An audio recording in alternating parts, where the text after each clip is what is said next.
Microplasticsku waxay ku ururi karaan maskaxdeena in ka badan kelyaha iyo beerka. Sawirka microscope ee nanoparticles balaastig ah oo ku jira unugyada maskaxda nudaha maskaxda oo ka yimid bukaanka waalida bidix oo leh dalaal caag ah midig. Nihart, daawada dabeecadda 2-5. Shaybaarada maskaxda ee dhimashada kadib ee la ururiyey sanadkii hore waxa ku jira wax aad uga badan microplastic marka loo eego muunado la mid ah oo la ururiyey ku dhowaad 10 sano ka hor.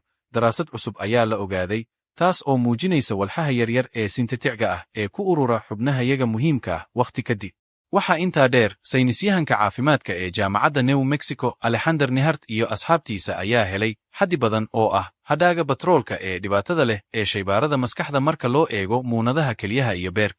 Intii u dhaxaysay 1.95 iyo 2.19 ilaa 9 bilyan metrik ton oo balaastig ah ayaa la soo saaray si loogu isticmaalo alaabada kala duwan sida baakadaha hal mar la isticmaalo, weelasha cuntada, alaabta carruurtu ku ciyaarto, dharka iyo alaabta cawska.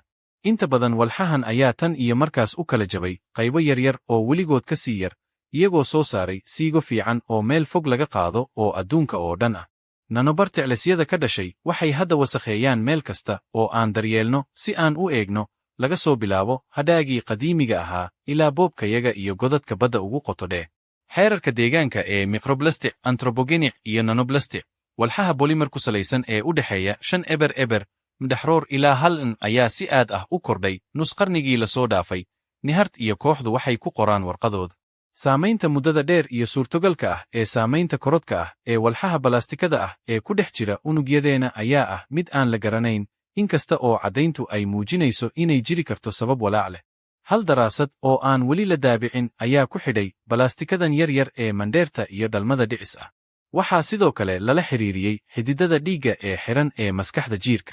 Daraasad kale ayaa lagu ogaaday in waxyaabaha lagu daro caagadaha sida caadiga ah loo isticmaalo ay la xiriirto malaayiin dhimasho ah. Markaa Nihart iyo asxaabtiisuba waxay baareen muunado unugyo ah oo laga soo qaaday 5 jidh biniyaadan ah kuwaas oo baadhitaan lagu sameeyey 2.16 iyo 2.24. Muunad kasta oo ay tijaabiyeen waxa ku jiray qaybo balaastig ah. Microplasticska ayaa si naxdin leh ugu faafo maskaxdeena marka loo eego kelyaha. Iyadoo muunado laga soo qaaday beerka iyo kelyaha ay lahaayeen xaddi isku mid ah oo balaastig ah, cilmi-baarayaashu waxay ogaadeen in shaybaarka maskaxdu ay ilaa 3 jeer ka sarreeya. Tani waa wax lala yaab. Beerka iyo kelyuhu waxay caawiyaan shaandhaynta iyo jibinta qashinka jidhka ku jira, taasoo suurtogal ah inay kordhiyaan xidhiidhka ay la leeyihiin qaybaha wareegay.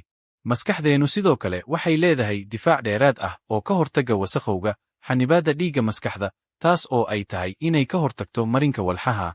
Nihart iyo kooxda ayaa sidoo kale isbarbardhigay xogtooda iyo shaybaarkii hore ee maskaxda laga soo bilaabo 1997 2.13. Waxay heleen isbeddel cad oo sii kordhaya wakhti kadib, waxayna ka shakisan yihiin kororka jibaarada ee ururinta deegaanka ee micro iyo nanoplastics in lagu muujiyo jirkeena gudahooda. Isku duubnaanta balaastikada ee unugyada la falanqeeyey ma saamayn dada, qowmiyadda ama sababta dhimashada.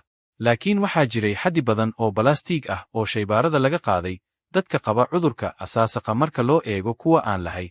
Atrophy of nudaha maskaxda, daacadnimada xannibaadda dhiigga ee daciifka ah, iyo hababka nadiifinta liidata ayaa ah calaamadaha waalida waxaana la filayaa inay kordhiyaan ururinta micro iyo nanoplastic.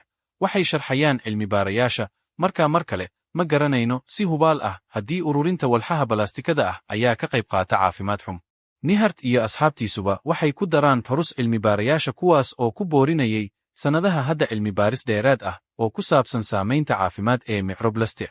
Dhanka kale, dhammaanteen waxaan sii wadaynaa nuugista jajabyada balaastikada ah, maadaama wax soo saarkoodu uu sii kordhay. Balaastigu waa badeeco kiimikaad, maaddooyinka ugu dambayntii laga soo saaro, saliidda iyo gaasta. Cilmi-baadhaha horumarinta caalamiga ah ee jaamacadda Exeter Adam Haniye, oo aan ku lug lahayn daraasadda, ayaa nagu xasuusinaysa maqaal dhowaan ah oo loogu talagalay wadahadalka. Waxaa la qiyaasay in marka la gaaro 2.4, balaastikada ay xisaabin doonaan ilaa 95% kobaca saafiga ah ee baahida saliidda. Cilmi-baadhistan waxaa lagu daabacay daawaynta